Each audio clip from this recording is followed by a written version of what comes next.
अस्सलामुअलैकुम वरहमतुल्लाहि वबरकातुहू। मैं जैद पटेल, आप देख रहे हैं straight forward. Waseem Rizvi UP Waqf board के एक्स चेयरमैन ने एक पीआईएल दाखिल किया सुप्रीम कोर्ट में, यह डिमांड करते हुए कि कुरान की 26 आयतें कुरान से निकाल दी जाए क्योंकि ये आयतें आतंकवाद सिखाती है। मैं आप सब भाइयों और बहनों के सामने 12 प्रूफ्स रखना चाहता हूं। कोई भी इंसान चाहे किसी भी धर्म का क्यों ना हो, वो अगर एक ओपन माइंड से अगर सोचे तो उसे दिखाई देगा कि ये पूरा के पूरा टॉपिक कितना जुल्म, कितने नाइंसाफी और कितनी बड़ी बेवकूफी की बात है। हम ये जानते हैं कि इस टाइप की कैंपेन्स कोई नई बात नहीं है। विश्व हिंदू परिषद की 2002 की रिपोर्ट आप देख सकते हैं कि उन्होंने भी इस टाइप का डिमांड किया था और 1985 में चांदमल चोपड़ा ने इस टाइप का ऑलरेडी एक पिटीशन फाइल किया है जो ऑलरेडी रिजेक्ट हो चुका है। इससे पहले कि मैं अपने 12 एविडेंसेस आपके सामने रखूं, मैं सारे धर्म के भाइयों और बहनों से एक रिक्वेस्ट करना चाहता हूं। आप एक बार ऐसा क्यों नहीं कर लेते कि कुरान खुद खोलकर पढ़िए। इस वीडियो के डिस्क्रिप्शन में आपको कुरान के डाउनलोड के लिंक्स मिलेंगे। आप जिस किसी जुबान को जानते हैं, आप अपनी जुबान में कुरान का ट्रांसलेशन पढ़ सकते हैं ताकि आप डायरेक्टली एक बार समझ लें what does Islam actually teach, Islam actually क्या सिखाता है। और हमारी ये वीडियो भी आपको डिस्क्रिप्शन में मिलेगी जिसके अंदर आपको इस्लाम का एक ब्रीफ मुख्तसर इंट्रोडक्शन दिया गया है। पॉइंट नंबर 1, कुरान सूरह तौबा सूरह 9 आयत नंबर 5 पर यह ऑब्जेक्शन उठाया जाता है और वही घिसा पिटा ऑब्जेक्शन है जिसका जवाब हम लोग सालों साल से अल्हम्दुलिल्लाह दे रहे हैं। इस आयत में यह दिया है कि मुश्रिकों का कत्ल करो, लेकिन यह नहीं बताया जाता कि किस पस मंजर की बात हो रही है, किस बैकग्राउंड में बात हो रही है। अगर आप बैकग्राउंड पढ़े सूरह तौबा सूरह 9 आयत नंबर 1 से लेकर 5 तक, आप खुद देख सकते हैं कि वो जंग के माहौल की बात हो रही है, नॉर्मल हालात की बात नहीं हो रही है। पॉइंट नंबर 2, तो इस्लाम ने सिखाया क्या है। यह नहीं बताया जाता है कि इस्लाम ने यह सिखाया है कि सारे इंसान एक भाईचारगी का हिस्सा है, एक ब्रदरहुड है। अपने पड़ोसी के साथ अच्छा सलूक करो, चाहे वो किसी भी मजहब का क्यों ना हो। कुरान में यह सिखाया गया है एक मासूम जान का कत्ल करना ऐसा है जैसे कि सारे इंसानों का कत्ल कर दिया, और एक जान को बचाना ऐसा है जैसे सारे इंसानों को बचा लिया। कुरान में सिखाया गया है कि एक नॉन मुस्लिम के पास भी हक है, राइट है of safety of life, of safety of property, कि उसकी प्रॉपर्टी सेफ रहे। उसके धर्म में उसे आजादी दी गई है। साफ किया जाएगा, औरतों की इज्जत की जाएगी, अच्छे अखलाक के साथ पेश आया जाएगा और उनके लिए दुआ की जाएगी। पॉइंट नंबर 3, कुरान की 26 आयतें बताई जा रही है जंग के ताल्लुक से। मैं आपके सामने 40 कानून इंडिया के रखना चाहता हूं। 14 कानून आईपीसी के अंडर में जिसमें मौत की सजा दी गई है और 26 कानून नॉन आईपीसी लॉज के अंदर जिसके अंदर मौत की सजा दी गई है। अब अगर कोई हम पर ऑब्जेक्शन उठाए कि इंडिया में तो लोगों का कत्ल किया जाता है कानून के तहत, और सिर्फ कानून नहीं, प्रैक्टिकल तौर पर भी आप देख सकते हैं कि 4 लोगों का कत्ल कर दिया गया, तो हम लोग क्या जवाब देंगे? हम लोग जवाब देंगे कि आप कत्ल की बात तो कह रहे हो, किस वजह से कत्ल किया जाए वो नहीं कह रहे हो। यह तो नाइंसाफी की बात है कि हाँ यस, ऐसे 40 कानून हैं इंडिया में जिसके अंदर मौत की सजा दी जाती है, लेकिन मुजरिमों को दी जाती है जिनका जुर्म साबित हो जाए। और हाँ, ये 4 जिन्हें आप देख रहे हैं ये तो वो लोग हैं जो निर्भया केस के अंदर बहुत ही बदतरीन किस्म के रेप केस में इन्वॉल्व थे, उनको भी 8 साल बाद जाके सजा हुई। तो हम देखते हैं कि अगर कोई चीज को पस मंजर से, बैकग्राउंड से निकाल करके बताया जाए तो ऐसा लगेगा यहां जंगल का कानून चल रहा है।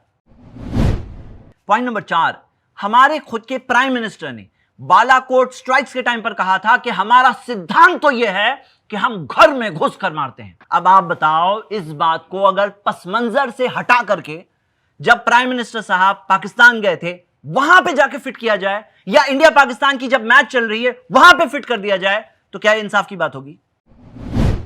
पॉइंट नंबर 5, आप ये फोटोज देखिए।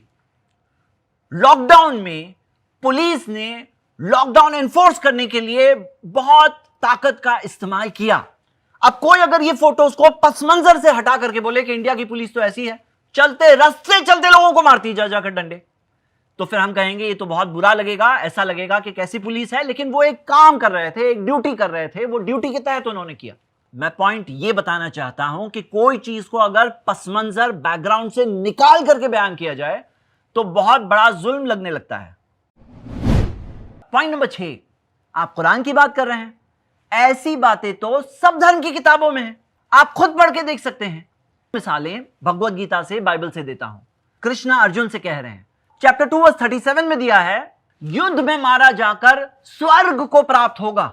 आप खुद कवर से देख सकते हैं कि ये किताबों का, महाभारत का, भगवत गीता का सेंट्रल थीम क्या है, किस पस मंजर, किस बैकग्राउंड में बातें हो रही है। यकीनन जंग की बात हो रही है, जंग के माहौल में बात हो रही है। एक दो नहीं, हंड्रेड्स ऑफ वर्सेस है जंग के माहौल के अंदर, जंग की बात। इसी वजह से नवंबर 2011 की बात है, रशिया के अंदर भगवत गीता को बैन करने का पिटीशन फाइल किया गया था, जो वहां पर बेटर सेंस प्रिवेल्ड और वहां के जज ने जाकर के फाइनली रिजेक्ट किया। इसी तरह की चीज इंडिया में भी हुई है और हम फिर एक बार उम्मीद करते हैं इसी तरह की चीज इंडिया में भी होगी। क्रिश्चियन बाइबल में पढ़िए, जेरेमाया चैप्टर 48 वर्स 10, श्रापित है वो जो अपनी तलवार को लहू बहाने से रोक रखता है।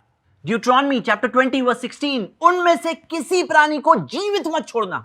एक दो नहीं, ऐसे कई सारे वर्सेस है क्रिश्चियन बाइबल में, और ये वर्सेस ने क्रूसेडर्स को इंस्पायर भी किया था कि उन्होंने इस तरह से जाकर जो खून खराबा और कत्लेआम किया, जिसकी वजह से हम देखते हैं 2004 में जाकर पोप जॉन पॉल II ने माफी तक मांगी थी। ये वर्सेस को अपने पस मंजर से निकाल करके अगर किसी को गलत मीनिंग निकालना है तो ऐसे लोग होते हैं सब धर्म में, जो ऐसे टाइप की चीजें लेकर के अपने आतंकवाद को जस्टिफाई करते हैं, अपने गलत कामों को जस्टिफाई करते हैं। लेकिन वो धर्म एक्चुअली क्या सिखाता है, हमें वो देखना चाहिए। कुरान में ये दिया है कि काफिर का कत्ल करो, ये बात तो बहुत फेमस कर देते हैं ये लोग, लेकिन ये बात कोई नहीं बोलता कि कुरान में ये भी सिखाया गया है। सूरह हुजुरात की आयत है, सूरह नंबर 49 आयत नंबर 9, कि अगर मुस्लिम्स के दो गिरोह में अगर झगड़ा हो जाए तो उनमें सुलह कराओ, और अगर उनमें से एक दूसरे पर ज्यादती कर रहा है, जुल्म कर रहा है, तो तुम सब के सब उस ज्यादती करने वाले गिरोह के साथ किताल करो, जंग करो, लड़ो।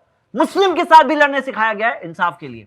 बल्कि कुरान में यह भी सिखाया गया है, ए ईमान वालों, खड़े हो जाओ इंसाफ के लिए गवाह बनकर, चाहे खुद के खिलाफ क्यों ना हो, चाहे अपने माँ बाप के खिलाफ क्यों ना हो, चाहे अपने रिश्तेदारों के खिलाफ क्यों ना हो, चाहे अमीर के खिलाफ क्यों ना हो, और चाहे गरीब के खिलाफ क्यों ना हो, क्योंकि अल्लाह सबकी मदद कर सकता है। पॉइंट नंबर 8, जो लोग इस तरह से जंग के ताल्लुक से जो आयतें हैं कुरान में, जो हदीसें हैं, उन पर एतराज उठाते हैं, वो लोग एक्चुअली इस्लाम का इंट्रोडक्शन ही नहीं जानते।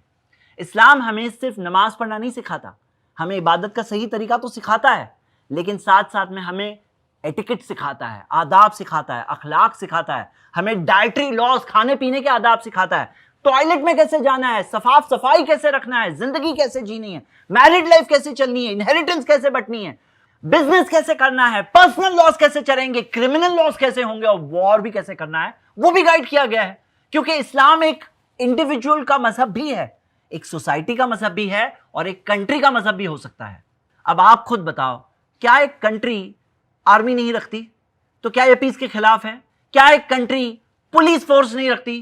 क्या ये भी पीस के खिलाफ है? हम यही कहते हैं कि ये आर्मी, ये पुलिस फोर्स, ये अमन को कायम रखने के लिए है। उसी तरह इस्लाम में जो जिहाद का कंसेप्ट है, वो इस्लाम का कोर गोल, अहम गोल, जो बेसिस है, अमन कायम करना, शांति कायम करना दुनिया में, उस मेन मकसद के लिए है। जुल्म, ज्यादती, टेररिज्म, ऑपरेशन के लिए नहीं है। पॉइंट नंबर 9, इस्लाम ने तो यह सिखाया है कि जो लोग आतंकवाद करते हैं वो लोग तो जन्नत नहीं जा सकते। जिहाद और आतंकवाद में बहुत बड़ा फर्क है। जिहाद एक ऑफिशियल गवर्नमेंट के अंडर में होता है, आतंकवाद एक इंडिविजुअल होता है या ग्रुप होता है, ऐसे लोग होते हैं जिनके पास लेजिटिमेसी नहीं होती है।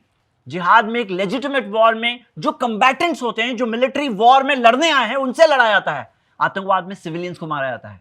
जिहाद के अंदर रूल्स है, स्ट्रिक्ट रूल्स है, जो फॉलो करना होता है वो फॉलो करेंगे नहीं तो वो चीज इस्लाम के अंदर टोटली हराम और मना है। आतंकवाद के अंदर कोई लॉज नहीं होते। जिहाद ओपनली डिक्लेयर करके होता है, आतंकवाद सीक्रेटली होता है। तो ये सब चीजों में फर्क हम समझ सकते हैं कि इस्लाम का जो कंसेप्ट क्या है। इस्लाम ने बिल्कुल ये चीज की इजाजत नहीं दी है कि कोई भी इंसान जिहाद के नाम में जाकर के किसी मासूम का कत्ल करे। ऐसा है जैसे कि उसने सारे इंसानों का कत्ल कर दिया। पॉइंट नंबर 10, तो मेरे भाई उम्मी बहने, बात आती है यहां पर अंडरस्टैंडिंग, समझ। क्या समझते हैं लोग? इंडिया के अंदर उलमा इकराम ने, मुस्लिम उलमा ने कई सारे फतवे दिए हैं, आप देख सकते हैं। कॉन्फ्रेंसेस में 70,000 उलमा फतवा दे रहे हैं, 1,000 उलमा फतवा दे रहे हैं। सबने मिलकर फतवा दिया है कि इस्लाम के अंदर आतंकवाद की कोई इजाजत नहीं है। सिर्फ इंडिया ही नहीं, बल्कि आप इंटरनेशनल तौर पर देख सकते हैं कि सारे दुनिया के मुसलमान आतंकवाद को अपोज करने में यूनानिमस है, सबके सब एक साथ में। किसी ने ये आयतों से आतंकवाद नहीं समझा है। पॉइंट नंबर 11, जो ये कहा जा रहा है कि कुरान की 26 आयतें हैं जो अबू बकर रदियल्लाहु अन्हु, उमर, और उस्मान रदियल्लाहु अन्हुम अजमईन, ये सब ने कुरान के अंदर दाखिल किया। वो लोग यही नहीं जानते हैं कि कुरान की अपनी एक इनइमिटेबल स्टाइल है, एक ऐसी स्टाइल है जो कोई इंसान कॉपी नहीं कर सकता है। कुरान के अंदर ये चैलेंज है, फातु बिसूरत मिन मिस्ली, एक सूरा ले आओ इसके जैसी। और इस चैलेंज को तारीख गवाह है, पूरी इंसानी हिस्ट्री में 1400 साल गुजर गए, कोई एक ऐसी सूरा, एक ऐसा चैप्टर नहीं लाया गया है जो कुरान के चैप्टर्स को मीट करे। देखिए, कुरान अरबिक में है, जाहिर सी बात है, ये बात समझने के लिए जो अरबिक जानते हैं वही समझ सकते हैं। और अरबिक जानने वाले मुस्लिम्स और नॉन मुस्लिम दोनों मौजूद हैं दुनिया में। आप खुद देख सकते हैं कि अरबिक लैंग्वेज का एक लेवल होता है जिसे बलागा कहते हैं। वो बलागा जो लोग जानते हैं वो लोग कुरान पढ़कर समझ सकते हैं कि ये डिवाइन रेवलेशन है, ये कोई इंसान का कलाम नहीं हो सकता, और इंसानी एफर्ट दिख जाता है कि इंसानी एफर्ट है। आप खुद बताओ, वो 26 आयतें कैसे मिक्स होकर रह गई? कैसे मुमकिन है ये, कि कैसे मुमकिन है कि कुरान के अंदर आ जाए और 1400 साल में ये बात किसी को नहीं समझ में आई, बस आज जाकर किसी को समझ में आ रही है? ये कैसे हो सकता है? पॉइंट नंबर 12, कुरान एक प्रोटेक्टेड किताब है, एक महफूज किताब है। इसकी पुरानी मैन्युस्क्रिप्ट्स मौजूद है जो अनचेंज्ड एक शख्स देख सकता है कि कुरान वैसा के वैसा है। हर जमाने और दौर के अंदर कई सारे लोगों को कुरान बाय हार्ट रहा है 1400 साल से। अगर आप आज देखें, मिलियंस ऑफ लोग मिलेंगे जिन्हें कुरान पूरा के पूरा बाय हार्ट है। हर मुस्लिम मस्जिद के अंदर आपको एक इमाम मिलेगा, कई लोग मिलेंगे जिन्हें पूरा कुरान याद होता है। अगर कुरान के इंटरनेशनल तौर पर सबके सब नुस्खे भी बैन कर दिए जाए, ये किताब इंसानी सीनों में है। ये किताब को कोई चेंज नहीं कर सकता, इसके अंदर कोई ऐड भी नहीं कर सकता, इसमें से कोई निकाल भी नहीं सकता। आखिर में मैं मुस्लिम ब्रदर्स से अपील करता हूं कि ऐसे चीप पब्लिसिटी स्टंट को हमें अहमियत नहीं देना चाहिए, बल्कि हमें ऐसे वक्त पर हमारे कंट्री के लोग ही नहीं, दुनिया के लोगों को कुरान का इंट्रोडक्शन देना चाहिए, ताकि वो खुद कुरान पढ़ें, कुरान को जानें। ये हम पर जिम्मेदारी है कि हमें इस बुराई का अच्छाई से जवाब देना है। शुक्रिया। अस्सलाम वालेकुम। ऐसे ही और वीडियोस बनाने में हमारी मदद करें